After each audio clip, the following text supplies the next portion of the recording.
When you're getting ready to paint a ceiling or a wall, sometimes you have little holes or anchors that somebody put in there to hold something.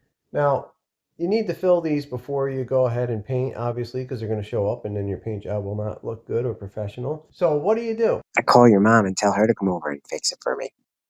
Well, let me show you how. Now you can use a spatula or a hammer. Those are the two items that you would want to use. If you're going to use a spatula, make sure it has the metal back, not the plastic. I prefer the metal. A lot of times you can use these, but they tend to crack over time and then they're kind of garbage. So with the hammer, you're going to make a bigger divot and there's potential of knocking through the sheetrock and you don't want to do that. So what I really like to use is the back end of my spatula. So what you do is you take the back end of the spatula and you just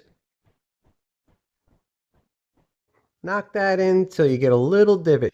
And then your spatula should go over it nice and easy and not feel any bumps. If you hear this, then you know it didn't go in all the way. So you want to knock this one in, just so it's in, just like that.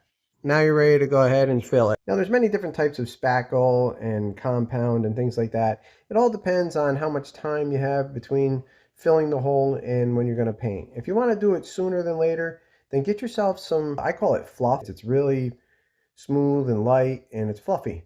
So that's the type of spackle that I like to use for when I'm filling holes and I want to paint the same day, because usually this stuff will dry in like 15-20 minutes. If you use regular compound, it takes a lot longer for it to dry. You go to paint too soon, it'll pull it out, things like that. So just get yourself some fluff. It looks like this. It's nice and fluffy and light. Get some on your spatula, just a little bit in the middle, just like that. Put your spatula up to the hole and just drag it across and scrape it off. And it's okay if you can still see it underneath there. The main thing is you want it smooth. Oh, and if you go one way and another, nice thing about it is if you didn't get it in there all the way,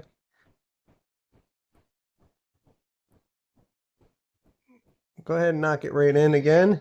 I'll knock this one in a little more too. And then we'll put some more fluff on it.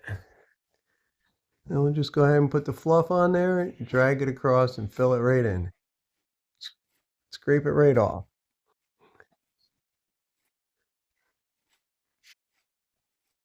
And that's it. It's filled and ready to go for paint.